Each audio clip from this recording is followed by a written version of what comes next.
Well, good morning. It is a pleasure to be here with you in Philadelphia. So nice to be back among people. And I'm so happy that I got to remove this mask for this presentation. But I'm going to ask you all to pretend for 10 seconds you are simultaneously taking a drink, and I would love to see your faces as well. Would you mind doing that for me?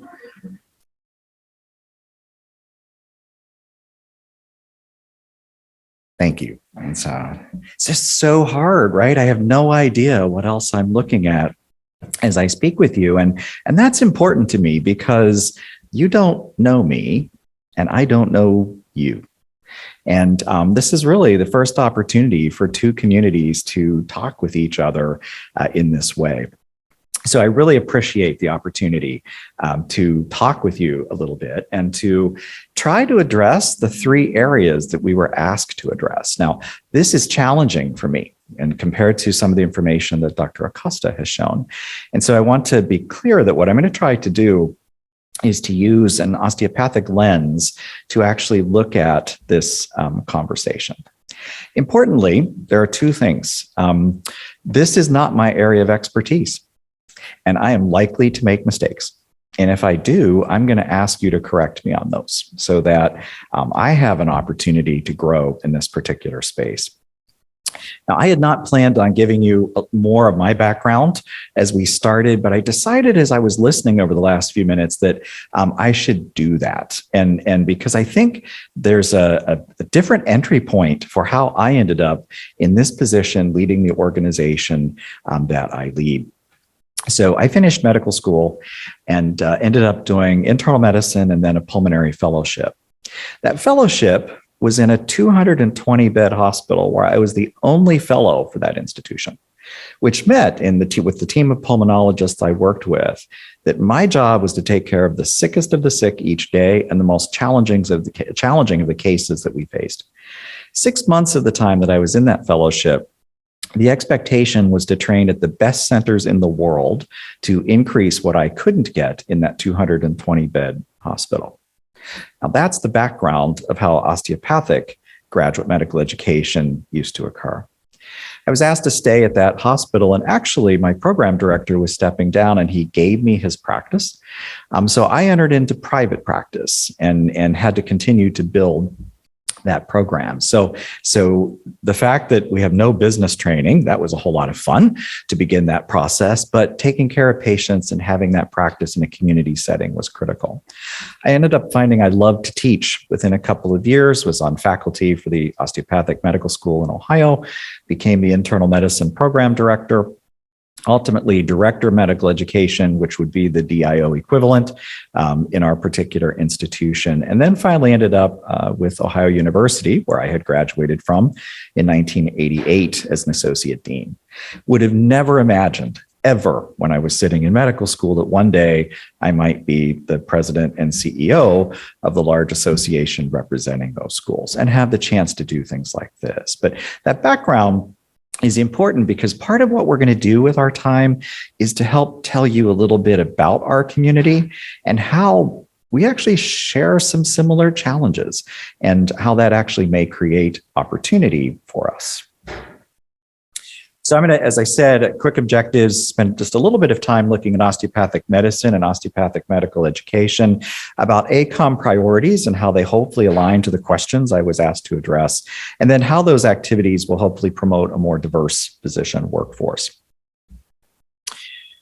So importantly, who is ACOM? One of the things that people like to do very quickly is say, oh, you're the AAMC, but for the osteopathic community. Well, that's partly true, but I think that the relationships are a little bit different, as you will actually see in how we engage with our institutions. Next year, we will be 125 years old, and so celebrating our 125th anniversary. And really, our mission hasn't changed a whole lot since that first handful of schools came together back in 1898.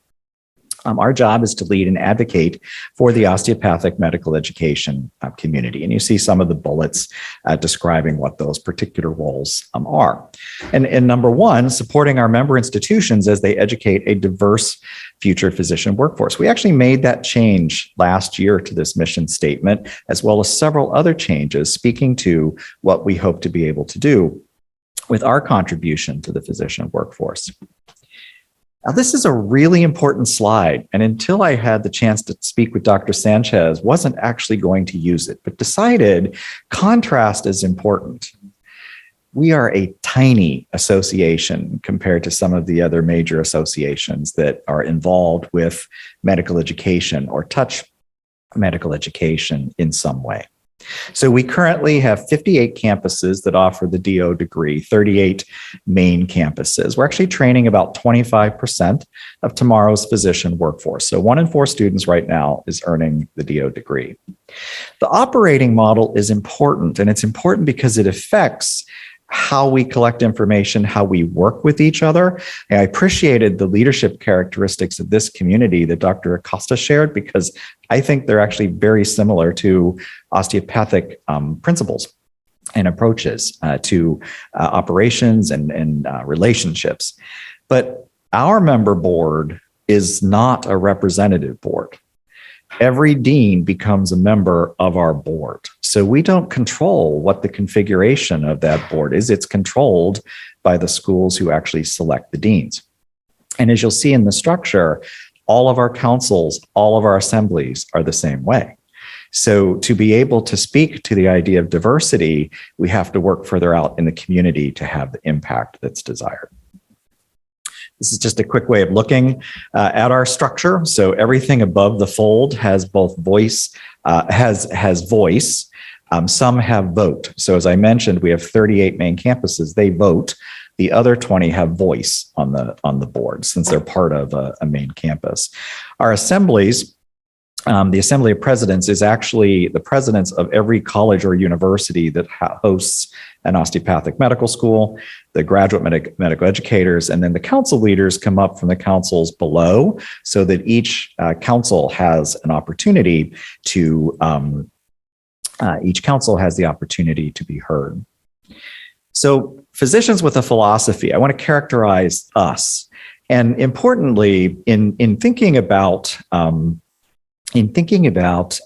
relationships to this community.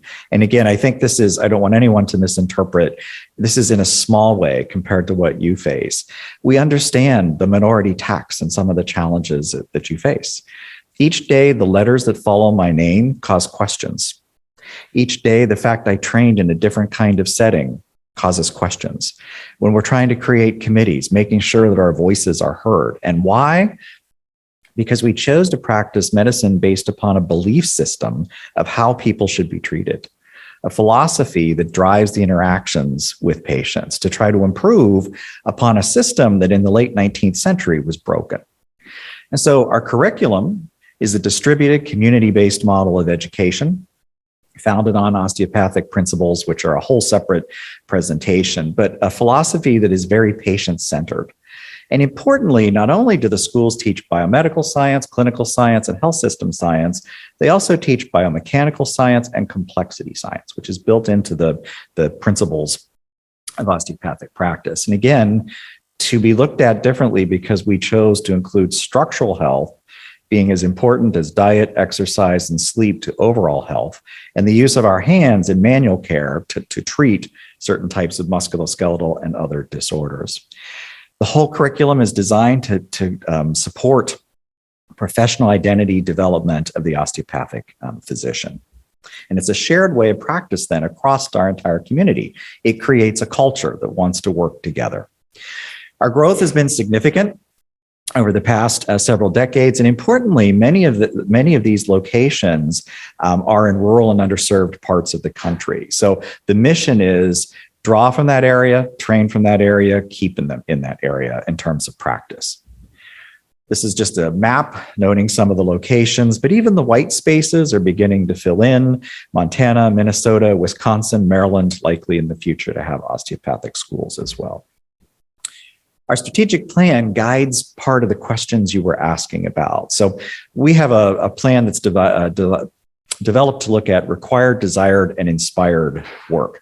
Inspired is a 10-year horizon, transformational leadership for the association and for the practice of medicine. The desired, the next slides, are the shorter-term goals to get us there. Reimagining recruitment there's a reason why it's number one. It's the entry point, right? Getting the right people through the door into our schools. And our goal here has been to advance holistic admissions processes and improve the diversity of our entering classes. But as well as we talk about strengthening role models, that's about getting the right people in front of our students so that we're not pushing the rock up the hill, we're pulling them up instead. Our desired work, and I know this is small, but the second one down is specifically focused on enhancing the diversity among osteopathic medical students and all the programs that are intended to do that. And so you'll see that here in just a couple slides. I'm going to use data a little differently here just to make the point that this was eye-opening for me to come into this space and ask the question, well, what information do we have and what can I learn from that? And so looking back through the last 5 years and realizing, well, there really hasn't been much of a shift of students who would identify as coming from the LHS community, looking at that top line. The difference in data numbers reflects self-reported versus school reported on the bottom. But importantly, about a 27, 24, 25% matriculation rate for students from your community. Graduation, same thing. Despite the fact we have this increasing number of schools and increasing number of graduates, from a percent standpoint, there hasn't really been a change over that same 5-year time span. And although we had data to go back further, I thought this was just most appropriate to share.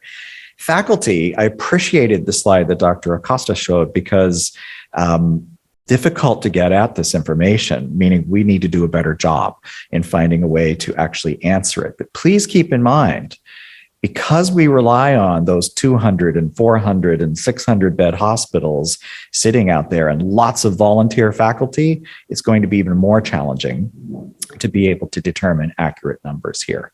But again, across this 5-year period, moving right to left, no particular trends that we could show, but tiny numbers. So how do we even make good sense of them?